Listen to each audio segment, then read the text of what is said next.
আসসালামু আলাইকুম। আপনারা কেমন আছেন? আশা করি অনেক ভালো আছেন। পাইথন প্যাটার্ন প্রোগ্রাম টিউটোরিয়ালে আপনাকে স্বাগতম। আমি আছি মারজুক আপনাদের সাথে।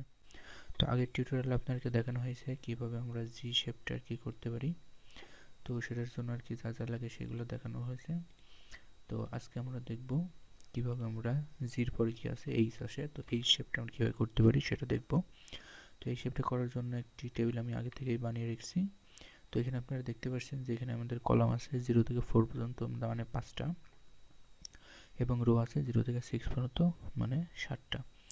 তো এখানে আর আপনারা এটাও দেখতে পাচ্ছেন যে আমাদের এখানে কলাম আছে সেটা হলো আমাদের পুরোপুরি আছে, এমন যে কলাম 0টা এটা আমাদের প্রতিটা রোর সাথে কানেক্ট আছে।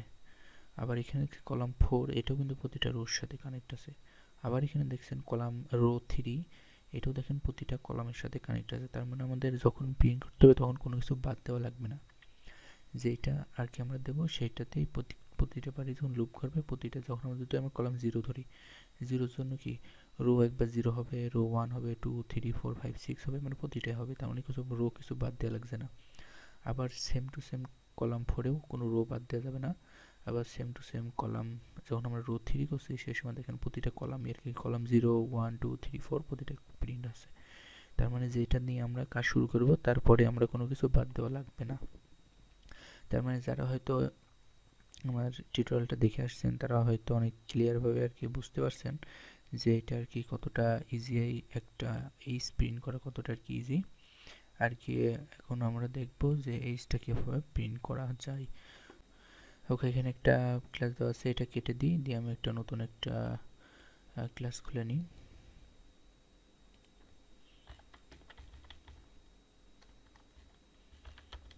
এইচ, তো আমি সরাসরি ফরে লুপের ভিতরে চলে যাই। ফর রো ইন রেঞ্জ কত, রো দেখেন এখানে আছে কত, এই 0 থেকে 6 পর্যন্ত। তার মানে এখানে কত দিতে হবে, 0 থেকে 7 পর্যন্ত। সিমিলারলি ভাবে ফর কলম ইন রেঞ্জ এখানে কত দিতে হবে, 0 থেকে 5 পর্যন্ত। তাহলে কি হবে, আমাদের 0 থেকে 4 পর্যন্ত আর কি রিড করবে। ওকে, তো এখন আসে আমাদের ইফের পালা। তো ইফ কি হবে, এখানে দেখুন আমি কি বলছিলাম, কলাম যখন 0 হবে তখন কিন্তু রো প্রতিবারই চলবে। তার মানে কি, শুধু এখানে যদি কলাম 0 দিয়ে দিই তাহলে বের হয়ে যাচ্ছে, কারণ আমাদের রো তো এখানে আসছে, এই কারণে কিন্তু রোর ভিতর কলাম আছে, তার মানে রো প্রতিবারই আসবে। আর শুধু যখন কলাম 0 হবে সেই সময় আর কি রো প্রতিটা বার আর কি আমাদের এখানে স্টারটা প্রিন্ট করবে। তার মানে কি হলো দেখুন, এখানে আমাদের সরি, তার মানে এখানে আমাদের এই যে, তাহলে এখানে আমাদের এই লাইনটা আমাদের কমপ্লিট করে ফেললাম। ওকে, দেন আসছে কলাম 4। কলাম 4এও তো সেম কলাম 0-র মতনই হচ্ছে। তার মানে কি, এখানে যদি আমরা কলাম 4 লিখে রাখি, আর এখানে কি হবে দেখুন, প্রতিটা বারই কিন্তু রো আসছে। রো 0-0-র জন্য 1 2 3 4 5 6 প্রতিবারই কিন্তু রো যখনই আসবে তখন কলাম 4 প্রিন্ট হয়ে যাবে। তার মানে কি, আমাদের কলামের কাজটা এই কলাম 4-এর কাজটা হয়ে গেল। আর যেহেতু দুইটা আলাদা আলাদা এই জন্য মাঝখানে ওর দিয়ে দিতে হবে।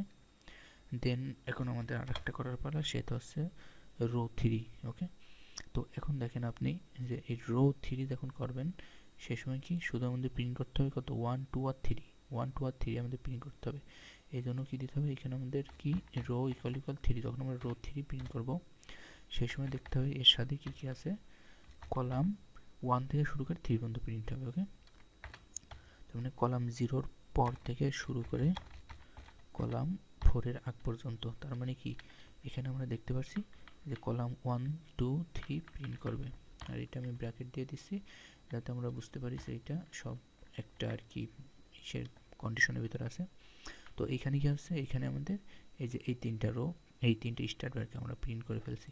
তো আপনারা দেখেন এখানে আর কোনো কি স্টার বাকি আছে, যেহেতু স্টার বাকি নেই সেহেতু আমাদের কন্ডিশন কমপ্লিট। তো এটা এখন আমরা প্রিন্ট করে দেখি, সরি কি দেখাই, তো এখানে স্টার দিতে হবে। আর এখানে ইন্ট আমাদের কি কাজ করে, কি মনে আছে, অবশ্যই মনে থাকার কথা। আর যদি মনে না থাকে তাহলে আর এখন বলে দিচ্ছি, ইন্টের কাজ হলো আমাদের যে একটা স্ট্রিং দেওয়া থাকবে, স্ট্রিংয়ের পরে যদি ইন দেওয়া থাকে তো এই ইন্টের কাজ হবে আমরা যে স্ট্রিং আর কি প্রিন্ট করছি সেই স্ট্রিংয়ের শেষে পরের স্ট্রিংগুলো আর কি যুক্ত করবে। ওকে, তো আশা করি আপনারা ক্লিয়ারভাবে বুঝছেন, আর যদি না বুঝতে পারেন তো অবশ্যই আর কি কমেন্ট করে জানেন। ওকে, তো আমাদের লেখা হয়ে গেছে। তো আমরা এখন দেখি প্রিন্ট করে আমরা এইচ পাই কিনা। তো এই যে দেখুন আমরা এইচ পেয়ে গেছি। তো আসেন আমরা মিলিয়ে দেখি।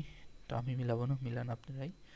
তো আপনারা দেখছেন যে আমাদের একটা এই শেপ আমরা পেয়ে গেছি।